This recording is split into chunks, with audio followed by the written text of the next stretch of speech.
ಒಂದು video viral ಆಗುತ್ತೆ. ಇಲ್ಲಿ ಗ್ರೀನ್ ಮ್ಯಾಟಲ್ಲಿ ನಡೆದಿರೋದು ಅನ್ಸುತ್ತೆ ಬೆಂಗಳೂರಲ್ಲಿ. ಅಲ್ಲಿ ನಿಮ್ಮನ್ನ ಎತ್ಕೊಂಡು ಬರ್ದಿರ್ತಾರೆ ಸೀನ್, ಹಾ, ಅದು ಹಾ, ಹಾ, ಹಾಡಿನ ಹಾ, ಸಾಂಗ್ ಹಾ, ಶೂಟಿಂಗ್ ಹಾ. ಅನ್ಸುತ್ತೆ.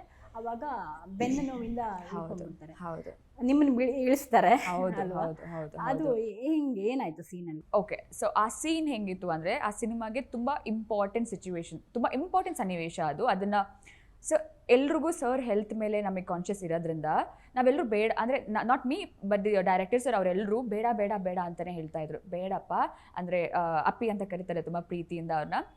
ಬೇಡ, ನಾವು ಏನೋ ಬೇರೆ ಪ್ಲ್ಯಾನ್ ಮಾಡ್ಕೊಳ್ಳೋಣ ಹಂಗೆ ಹಿಂಗೆ ಅಂತ ಹೇಳ್ತಾ ಇದ್ರು. ಬಟ್ ಸರ್ ಗೊತ್ತಿತ್ತು ಆ ಸೀನ್ ಎಷ್ಟು ಇಂಪಾರ್ಟೆಂಟ್ ನಮ್ಮ ಸಿನಿಮಾಗೆ ಅಂತ. ಅದು ಸೀನ್ ಇತ್ತಾ? Yeah that's a very important scene. So ಆ ಸೀನ್ ಇರೋದ್ರಿಂದ ಅದು ಅಂದರೆ ಆ ಸೀನ್ ಅಷ್ಟು ಸಿನಿಮಾಗೆ ಇಂಪಾರ್ಟೆಂಟ್ ಇರೋದ್ರಿಂದ ಅದು ಮಾಡಲೇಬೇಕಿತ್ತು. ಸೊ ಅದಕ್ಕೆ ಸರ್ ಇಲ್ಲ ನಾನು ಟ್ರೈ ಮಾಡ್ತೀನಿ ಅಂತ ಹೇಳಿ ಎತ್ಕೊಂಡ್ರು ನನ್ನ. ಬಟ್ ಆಗಿಲ್ಲ ಅವ್ರಿಗೆ. ಹಾಗೆ ನನ್ನನ್ನು ಜೋಪಾನವಾಗಿ ಇಳಿಸ್ಬಿಟ್ಟು ಅಲ್ಲೇ ಮಲ್ಕೊಬಿಟ್ರು. ಹಿ ಕುಡಂಟ್ ಈವನ್ ಒಂದು ಹೆಜ್ಜೆ ಮುಂದೆ ಇಡೋಕ್ಕೂ ಆಗಲಿಲ್ಲ. ಅಲ್ಲೇ ನಿಂತಲ್ಲೇ ಅವರು ಮಲ್ಕೊಬಿಟ್ರು.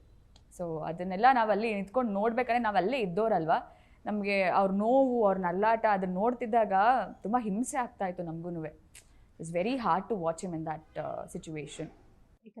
ಯಾಕಂದರೆ ಕೆಲವೊಂದು ಮಾತು ಕೇಳಿ ಬರ್ತಾ ಇದೆ, ದರ್ಶನ್ ಅವರು ನಾಟಕ ಆಡ್ತಿದ್ದಾರೆ, ಬೆನ್ನೋವಿನ ನಾಟಕ ಆಡ್ತಿದ್ದಾರೆ, ಈ ಥರದ್ದೆಲ್ಲ ವಿಷಯ ಬಂತಲ್ಲ. ಹೀಗಾಗಿ ನಿಮ್ಗೆ ಅನಿಸ್ತಿತ್ತಾ ಆಗಾಗ ಬೆನ್ನೋವು ಅವರಿಗೆ ಕಾಣಿಸ್ತಾ? ಆಗಾಗ ಅಲ್ಲ, ಅದು ಡೈಲಿ ಸಿಚುವೇಶನ್ ನಮಗೆ ಸೆಟಲ್. ನನಗೆ ಜಾಸ್ತಿ ನಾನು ಮಾತಾಡ್ತಾ ಇರಲಿಲ್ಲ.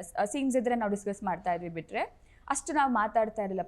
ಬಟ್ ಪ್ರತಿ ಸರ್ತಿ ನಾನು ಅವ್ರನ್ನ ನೋಡಿದಾಗ ಒಮ್ಮೆ ಹೋಗಿ ಕೇಳೋಣ ಆರಾಮಾಗಿದ್ದಾರಾ ಅವರು. ಬಿಕಾಸ್ ಅವರು ಆಗ್ತಾ ಇರಲಿಲ್ಲ, ಕೂರೋಕ್ಕಾಗಲ್ಲ, ನಿಲ್ಲಕ್ಕಾಗಲ್ಲ, ಏನಾದರೂ ಸಪೋರ್ಟ್ ಬೇಕಿತ್ತು ಅವ್ರಿಗೆ. ಅಷ್ಟು ಹಿಂಸೆ ಅನುಭವಿಸ್ತಾ ಇದ್ರು ಅವರು.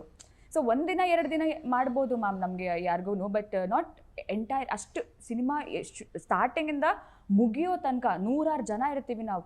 ಒಬ್ಬೊಬ್ಬರು ಕಣ್ಣು ಎಲ್ಲರೂ ನೋಡ್ತಾ ಇರ್ತೀವಿ ನಾವು. ಟ್ಯಾಬ್ಲೆಟ್ ನುಂಗೋರು ಬರೋರು, ಅಂದರೆ ಅಷ್ಟು ಜ್ವರ ಅವ್ರಿಗೆ, ಇಷ್ಟು ವಾಮಿಟ್ ಮಾಡ್ತಾಯಿದ್ರು ಪಾಪ. ಅದು ನೋಡಿದವ್ರಿಗೆ ಮಾತ್ರ ಗೊತ್ತು ಅದ್ರ ಕಷ್ಟ. ಅಷ್ಟು ಹೆಲ್ತ್ ಇಶ್ಯೂಸ್ ಇಟ್ಕೊಂಡು ಮುಗಿಸ್ಕೊಟ್ರು. ಒಂದು ದಿನ ತೊಂದರೆ ಕೊಡದೆ ಮುಗಿಸ್ಕೊಟ್ರು. ಓಕೆ, ಬೆನ್ನೋವು, ಜ್ವರ, ವಾಮಿಟ್ ಎಲ್ಲ ಆಗ್ತಿತ್ತು ಆ ಟೈಮಲ್ಲೂ ಶೂಟಿಂಗ್?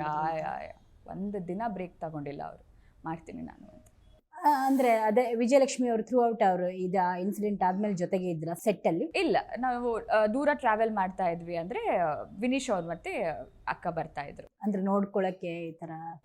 ಇಲ್ಲ, ಅವರು ನಮ್ಮ ಜೊತೆ ಚೆನ್ನಾಗಿರೋಕ್ಕೆ ಅವ್ರಿಗೂ ಖುಷಿ ಅಲ್ವಾ, ಸೆಟ್ ಶೂಟಿಂಗ್ ಅಂದ ತಕ್ಷಣ. ಸೊ ಅದಕ್ಕೆ ಬರ್ತಾ ಇದ್ರು. ಯಾ